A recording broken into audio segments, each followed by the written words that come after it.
everyone, and welcome to the Seeds of Empowerment presentation hosted by Outreach International in honor of Rural Women's Day. My name is Nikki Kaw, and I have the privilege of serving as Outreach's CFO. And as of August, I also serve as Outreach's interim CEO.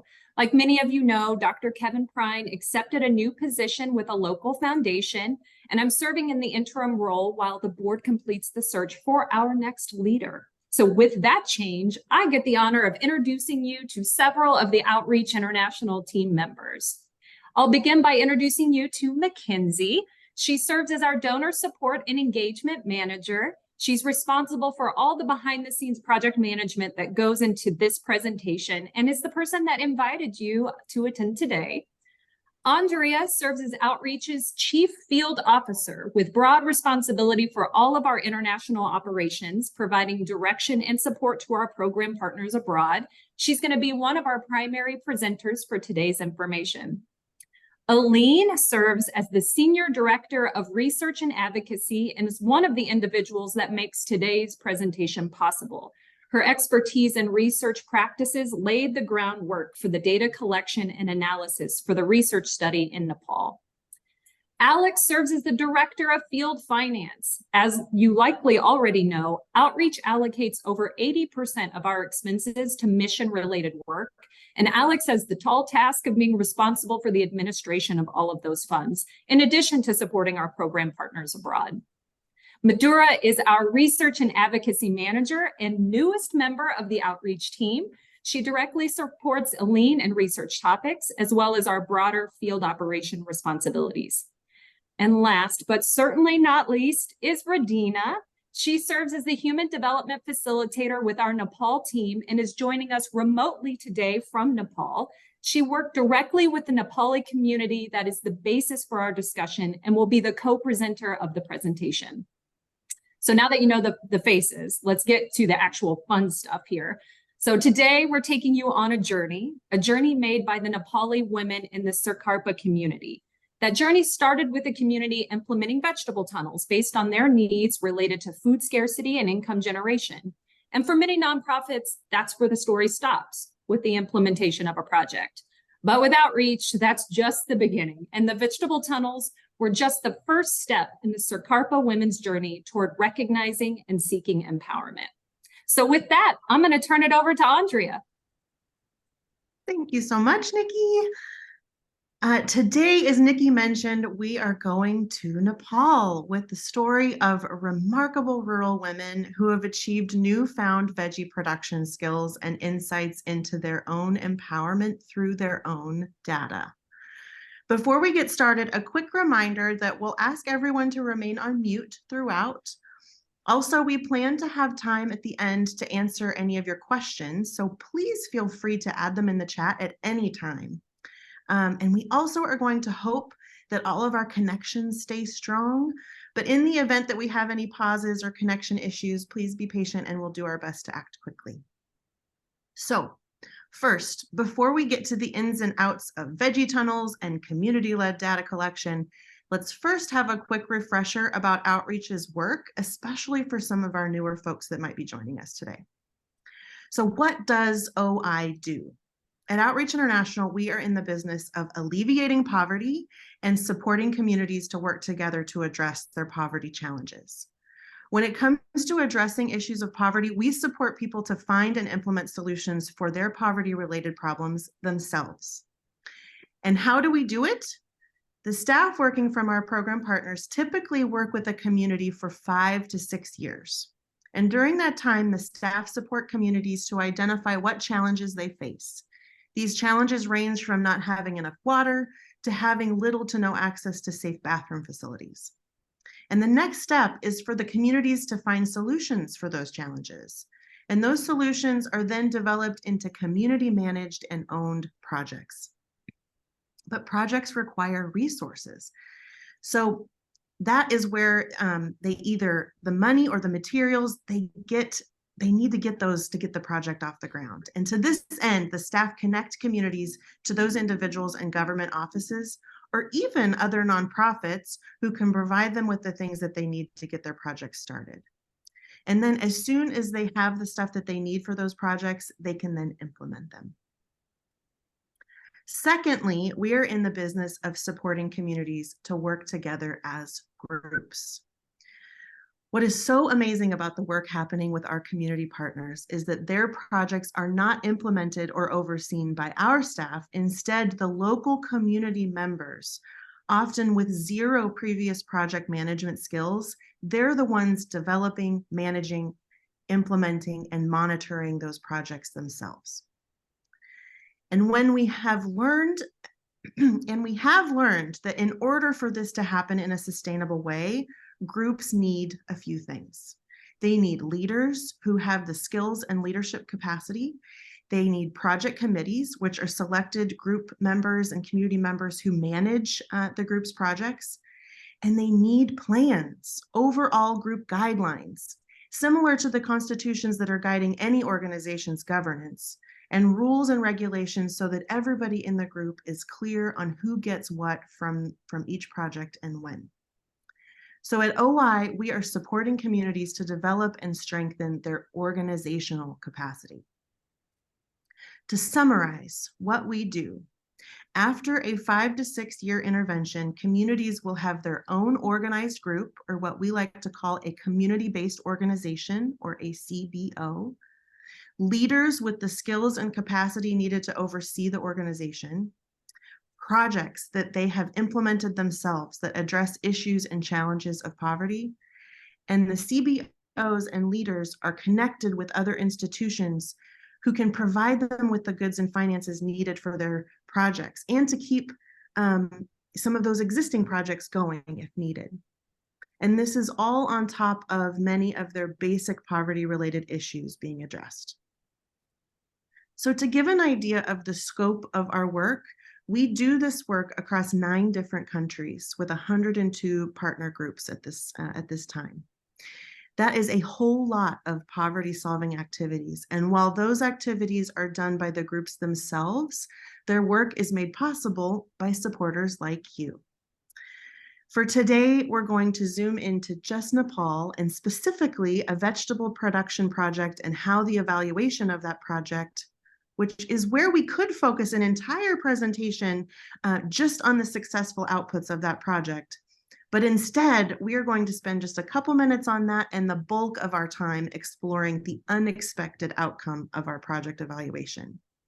You see, thanks to both the power of community-led development and the power of data, the project led to something far more powerful than we could have ever imagined. Now, at OI, we talk about data and change all the time. Why is it important to collect data and measure change? Well, the first and perhaps obvious reason would be that we need to know whether we are doing what we say we are doing. So in other words, what were the immediate outputs and the immediate outcomes of such a project?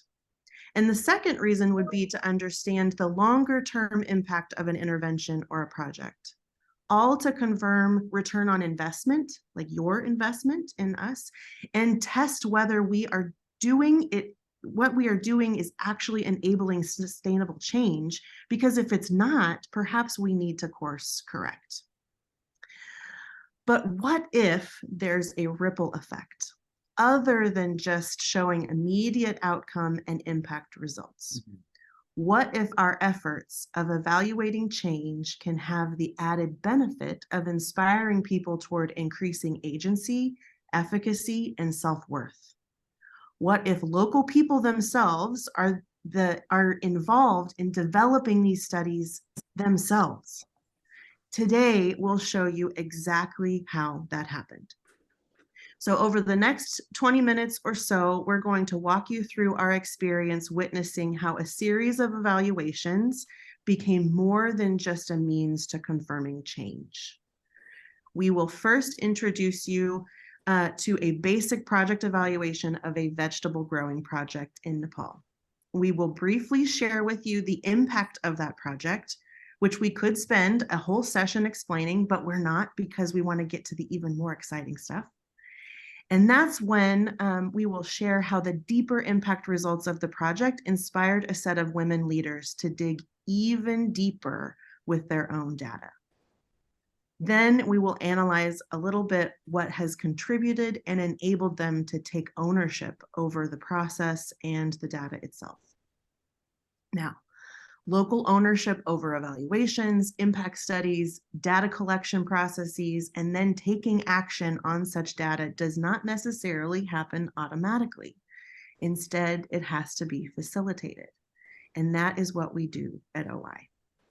More specifically, it's what we do through our amazing human development facilitators.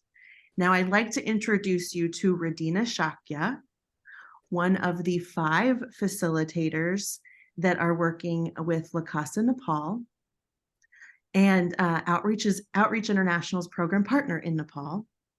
Radina is the facilitator that worked in Sikarpa from when her intervention began in 2017 until the Sikarpa Lead Farmers Group graduated in September of last year.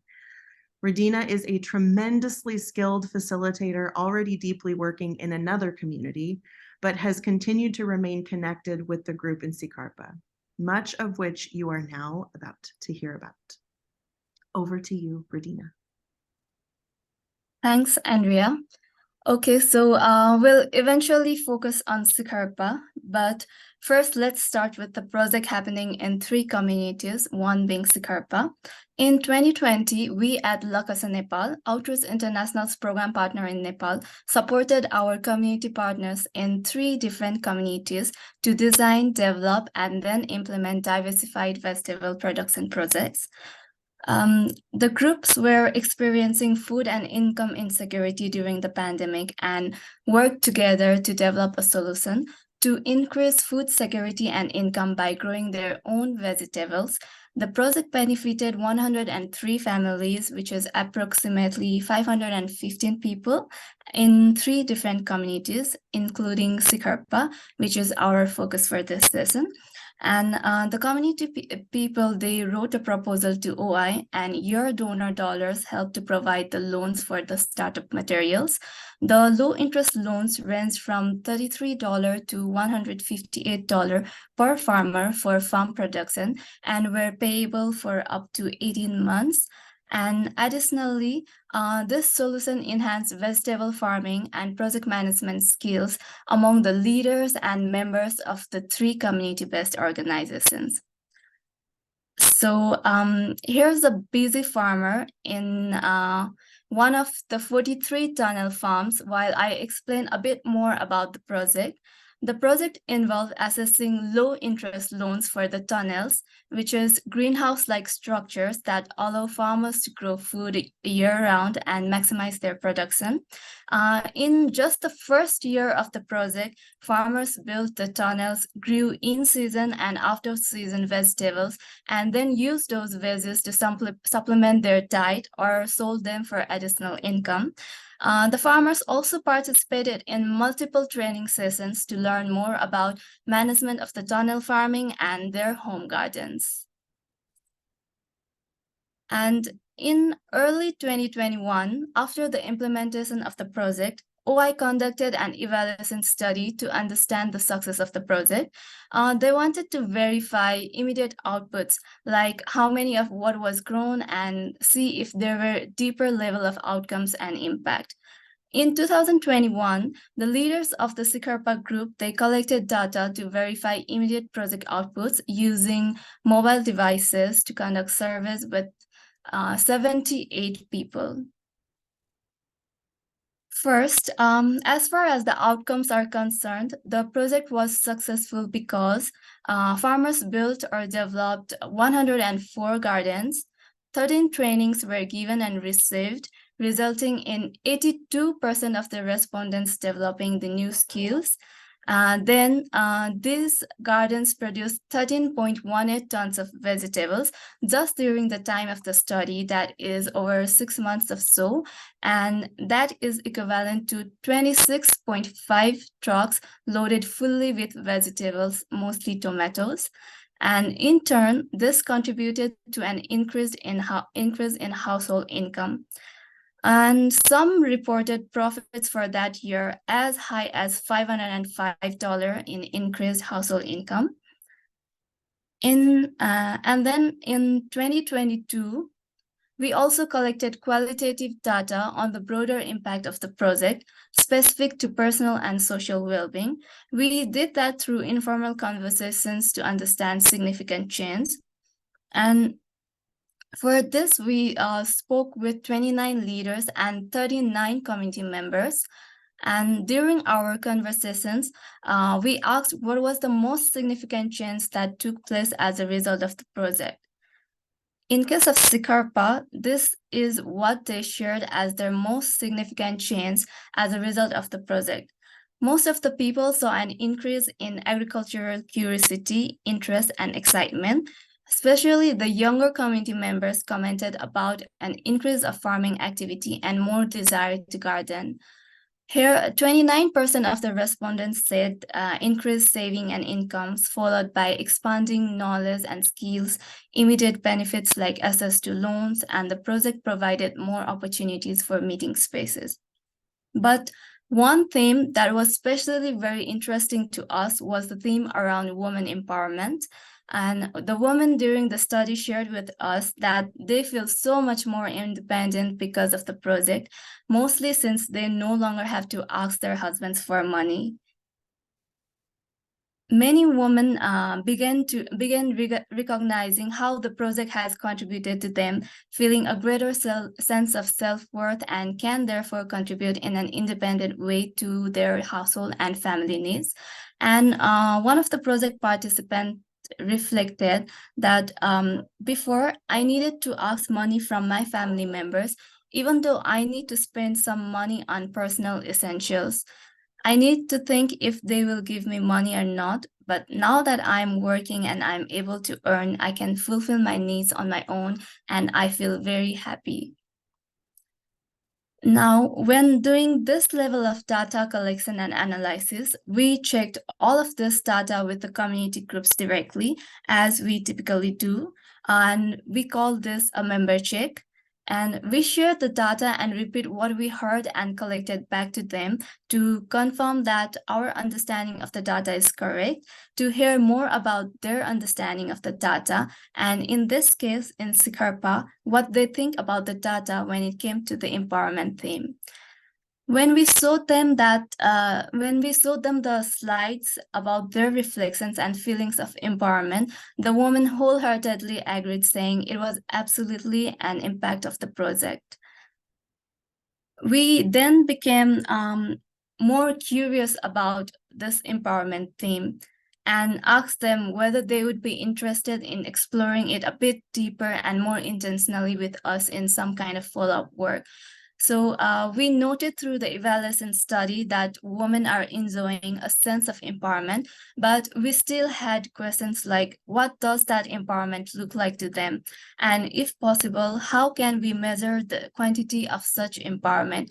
Who is experiencing that empowerment, and for what proportion of their membership is feeling this way? Many of the women leaders were very enthusiastic to continue to dialogue and plan a deeper study with us. And what was also exciting is this conversation with them happened during the same week that the group in Sikarpa graduated from our 5-year intervention in September 2022. So it was important for us to be conscious of such a momentous time and also mindful of what their journey would look like post-graduation. More importantly, would it be possible to include some elements of an ongoing evaluation in their independent work going forward without Lokasa Nepal or my regular visits and interactions? And the team from OI, including Andrea and Ellen, came for a visit when they graduated in September 2022. And shortly after, Ellen and my team, organized a meeting with a core group of women leaders in Sikarpa. And this was when the women really began co-creating this study. And from the start, we were very excited for them to take the lead. We were there in supporting roles only. During this meeting, we workshopped with them about if they were to measure their empowerment more directly and intentionally, what is it that they would look for? So, in other words, what does empowerment mean for them as women in Sikarpa? The women, they themselves identified 12 key indicators, qualities or things that they felt an empowered woman would have or would be able to do. So please take a look at the list on the screen for a moment. It includes things like visiting important places, expressing one's opinions freely, managing gender relationships within the household, creating environment where you can get and give support to others, and the autonomy to make decisions for yourself and your family. Now, for those of you joining us today, think about what your life might look like if you weren't allowed to or free to visit places like the DMV or your city hall on your own, or what it might feel like if you were unable to purchase your own personal essentials without asking for money from a spouse or any other family members. Well, all of these crucial indicators came from our discussions with the women in the Sikarpa directly. Now, in the development sector, empowerment is nothing new. People like Deepa Narayan and her colleagues started trying to measure women's empowerment back in the early 2000s. A more recent study, for example, found empowerment covered in over 27,000 publications and 38 measurement tools, and this is all to illustrate that it's quite the popular topic. Considering all of these instruments that are already out there, instead of designing one from the scratch, we use the Sikarpa Women's Indicators and map those onto an existing survey instrument that closely aligns. We selected the Women's Empowerment in Agriculture Index, WEAI, designed by International Food Policy Research Institute in 2012 because of its close alignment with the indicators of the Sikarpa group. Here are both the Sikarpa Women Leaders indicators and the WEAI indicators side by side. The overlap is clear and an exciting sign that the women from Sikarpa are onto something very big with the signs of the empowerment they created. We then went through the questions provided in the WEAI index and made careful adjustments so that they were more appropriate to Sikarpa's particular context. And note that the index on the right, crafted by the trained researchers, didn't include what we came to appreciate as a very important indicator identified by the woman. That is, ability to facilitate others' empowerment. It's also worth mentioning, for a robust index like the WEAI, this was the very first time it's ever been used in a participatory or community-led way used by the people it aims to measure themselves. Then the next step was, together with me, the women leaders developed the Survey in Kobo Toolbox, an online platform for data management and collection used through a smartphone. After doing that, the next step was data collection. Over the course of 10 months, 100% in their free time and at their own speed, the leaders then collected the data from their fellow community members. And they finished the data collection in the middle of August, and with the help of Barbara, OI's research assistant, an empowerment calculator for the women was developed. Drum rolls, please.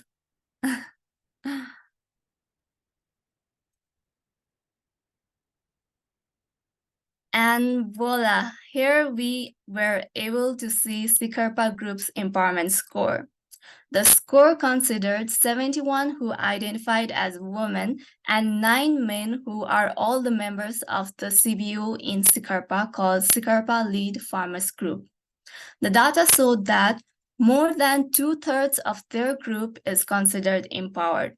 So 63% of those surveyed are considered adequate with the majority of the indicators they measured against.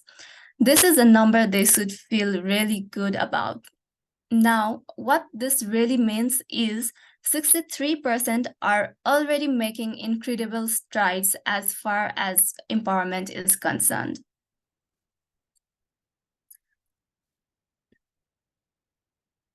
But what else does the data tell us about the experiences of the Sikarpa women? While we can't show you the actual numbers because this data is sensitive and private, the group owns it and it is not ours to share, but we do want to show you the indicators where they scored highly. And it's these 5 indicators where they were really showing their power. The empowerment tool they co-created and the data they collected have determined that 63% of the women feel a sense of ownership over land and assets of the home. They can make decisions about how to spend their own money. They've found power through their group membership, and women feel that they can give valuable input towards productive decisions, and they also feel that they can spend money that they made themselves. Recall earlier in the presentation when we asked you to consider how you might feel if you were not able to make decisions about how the money you make, your earned income, how it was spent. For example, what if you had to ask a family member for the money to make simple personal purchases like toothpaste? Hopefully, you don't have to worry about these scenarios. And now, thankfully, the same is true for many women in Sikarpa. Now that the women have this data, they can see areas where they are excelling and their potential is being realized, and then also areas for continued growth in empowerment. While OI is certainly in the business of addressing specific poverty-related issues like increasing income and diversifying nutrition, this is the true core of our work, empowerment. What is perhaps the best part of the data journey, however, is how the leaders felt and reflected on the process of the data collection, their data itself, and also on how they envision what they will do with their data.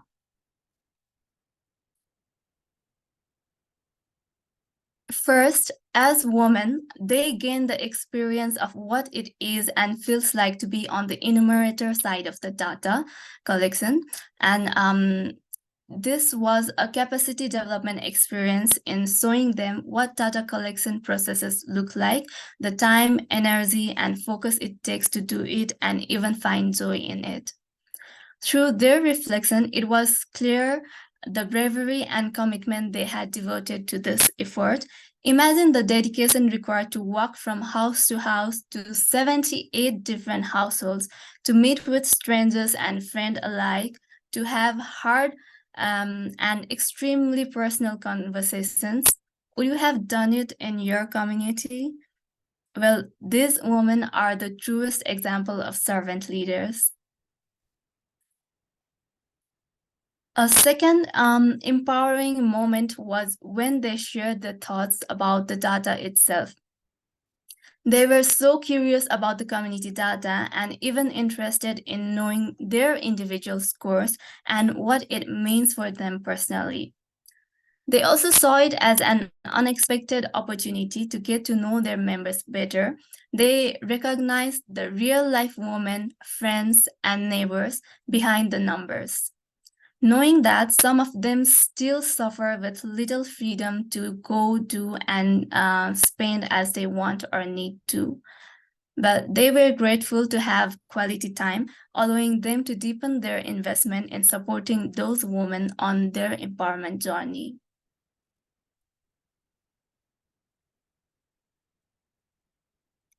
Now, third, when we asked them what they will do with the data, they also responded without any hesitation, clearly having expectation on how they will share the data with their group members, and then use it to develop follow-up actions to determine how and where they can perhaps improve their actions and activities in the future. For this woman, use of Kobo Toolbox for the service, seeing such quantitative data about their personal lives and well-being, This was all a first for them, and yet they confidently said they must embrace new technology and different approaches in order to reach their vision of a fully empowered Sikapra. Across the board, they felt this was an empowerment exercise in itself.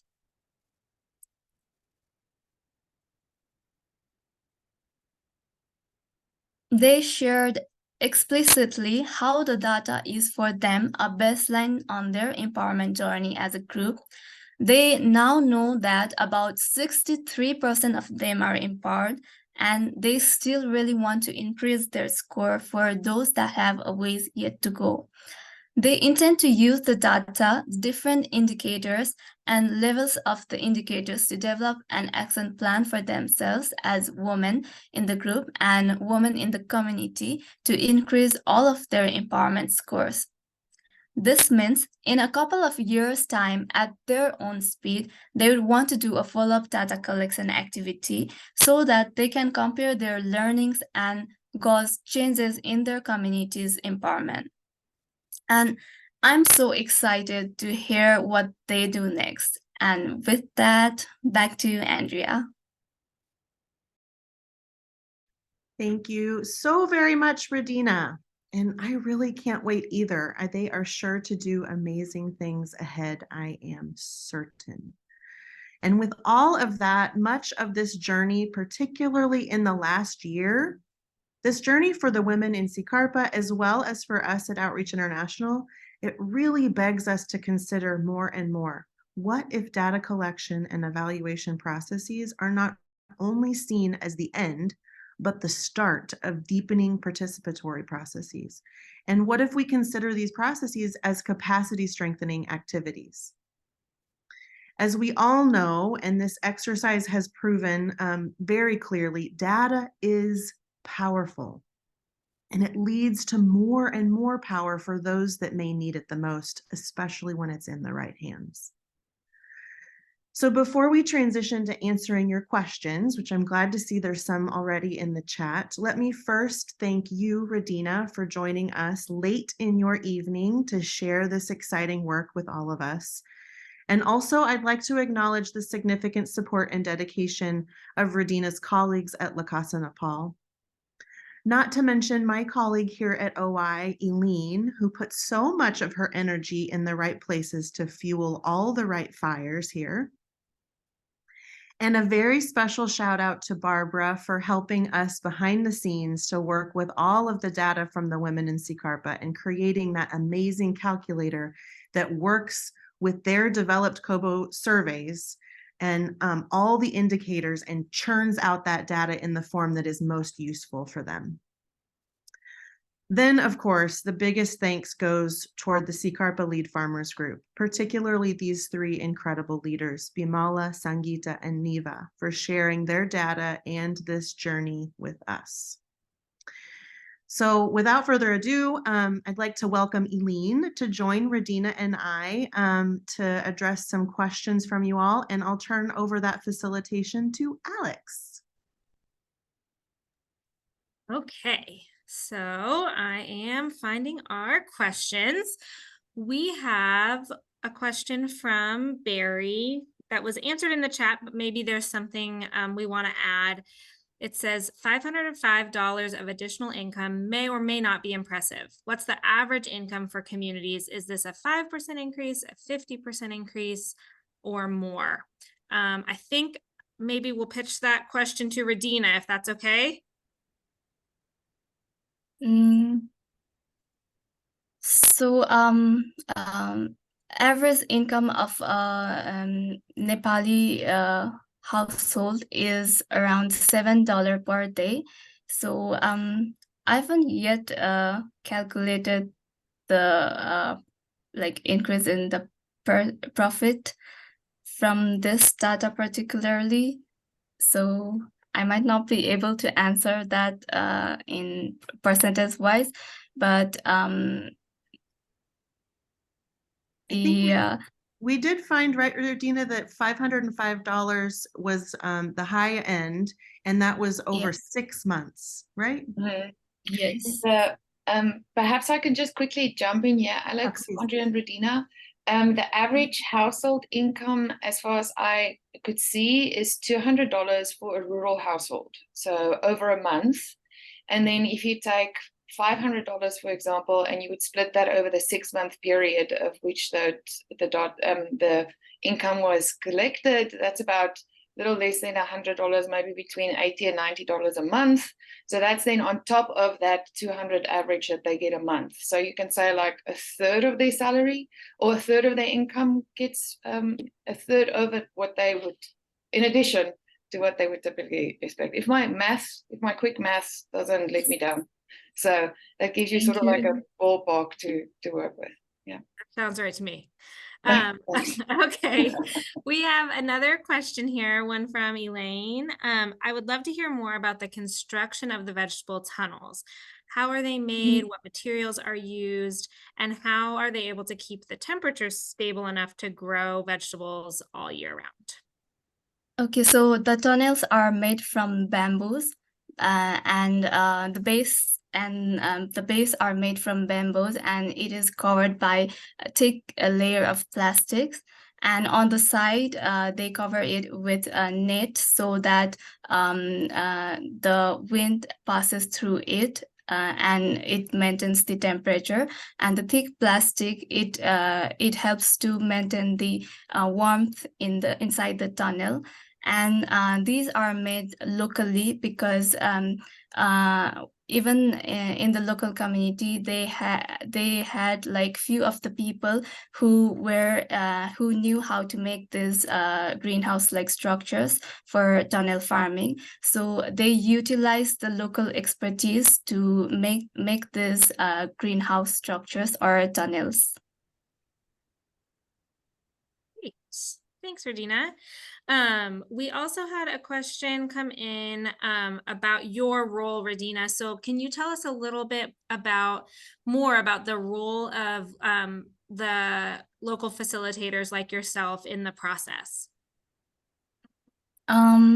We as a facilitator, we work very closely with the community people from the very beginning of our intervention and our implementation of PSDP program, Participatory Human Development Program. We work very closely with the community people, and Participatory Human Development Program, it has multiple processes starting with integration, where we get familiar with the community people, and so that the community people feel comfortable to share about their issues of the community. And after getting familiar and getting to know a little bit about their community, about the people of the community and about their issues, we work together with the community people to identify the issues, to analyze about the issue, and come up with potential or possible solutions for that particular issue. So in every stages or in every steps and processes of our program, participation of the community people is highly emphasized, and they participate in each of the process, from identifying the issues to developing project to project implementation and management to writing proposals. So in every phase, the participation of the community people is highly appreciated and highly focused. And our role is just to facilitate the community people to realize and reflect on the existing issues of the communities, and to move forward to solve that with collective action of all the community people. That sounds like a lot of work, Radina. Yeah, you and the rest of the team at La Casa Nepal are just amazing facilitators. We're very lucky to get to work with you. That's a good transition, I think, to maybe our last question, unless if anybody else has another question, please send it in quickly, or you can always email us later, but we're going to do one more for now. So how does outreach ensure that the communities it partners with, like Sicarpa, have ownership over the data collection, like the one we're talking about today? Maybe I'll pitch that to Eileen. Wait, you're muted, Eileen. Thanks, Alex. That's such an amazing question and an important question, and also a big question. I think I want to answer that in two ways. I think the first way to facilitate ownership is first to have discussions with local community members, with leaders, to facilitate with them the importance of data. And what is the power in data and what they can do with data. And I think a lot of times the idea of data, the idea of collecting data might be a little bit overwhelming for people. They think they don't have the capacity to collect data. They think it's something that other people external to their communities are the ones that should be doing it. And I think as soon as they come around to the idea that they can collect data, data is as big and as much as you want it to be, right? It all depends on the kinds of question that you ask. And as soon as they come around to understanding and appreciating that, then the task of data collection becomes possible and it becomes within reach for them. And I think that's one of the steps toward ownership. I think the second and perhaps most equally important is that they should from the start be part of the conversation in co-creating the design of the data collection process, of understanding that this is their data, understanding that the process that they engage with is to respond to questions that they have. And as soon as they understand and are in the fold as far as those things are concerned, then ownership is there. And then the next step is just to always and continuously co-create with them, alongside them, and ensuring that they understand and are with you in the process of it. I'll stop there, Alex, because I can go on for a while on local ownership and data, but it's a Might process. be your favorite topic, Eileen. It absolutely is. I think it very much so beautifully aligns also with the work that Radina and all of them do. It's one thing to facilitate community-led development, but we have to see it all the way through. And community-led development shouldn't stop at where you implement a project and ensure ownership over that project at a local level. It should also extend to the data that accompanies that project. Community-led development should go the whole 9 yards, including the collection and the ownership over data. Yeah, thanks. I'll stop now. Okay. It looks like we have Roger raising his hand. So I'm going to ask you to unmute, Roger. If you have a question, you can go ahead and unmute yourself and ask it. Yeah, I was going to write hi, everybody. I was going to write my question, but I wasn't sure how to phrase it, and I'm not sure how to speak it. But my question was, with the empowerment that's happening in this particular project, but overall with the women's empowerment and being able to liberate, I guess, in a way, women to be more creative in their community. Is there any issues, like sociological issues, with them being more empowered in their communities? Does that cause any problems or potential of violence against the women who are, feeling empowered and doing things differently? Yeah, that's a great question, Roger. Thanks for asking. Radina, do you have a response to that? Yes. Thank you for the question. Actually, we cannot generalize it for all the population of that particular community. There are few populations, like a majority of the people of the community, they are very happy that the women of the Sikarpa are taking lead in this project activities, and they're being independent. Actually, few of their spouse and the male population, they also commented on how their involvement in this economic activity is helping them to helping them to spend the expenses of their family or meet their family needs.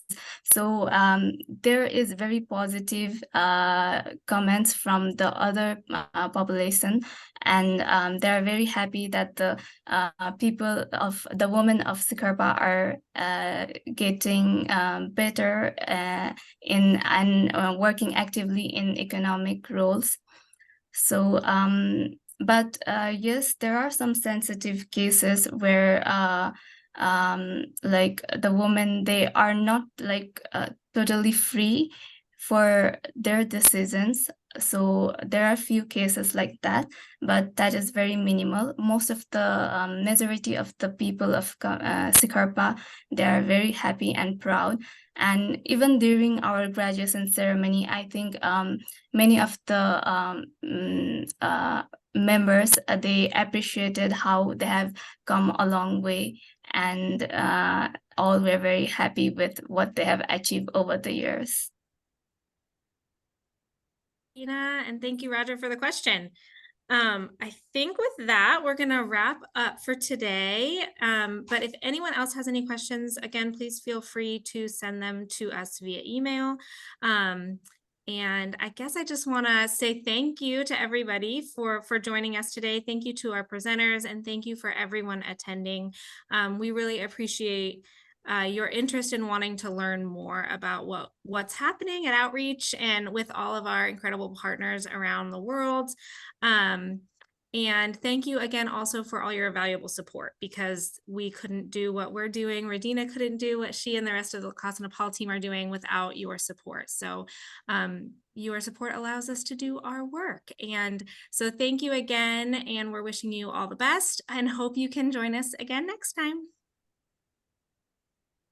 Thanks everyone. Everybody.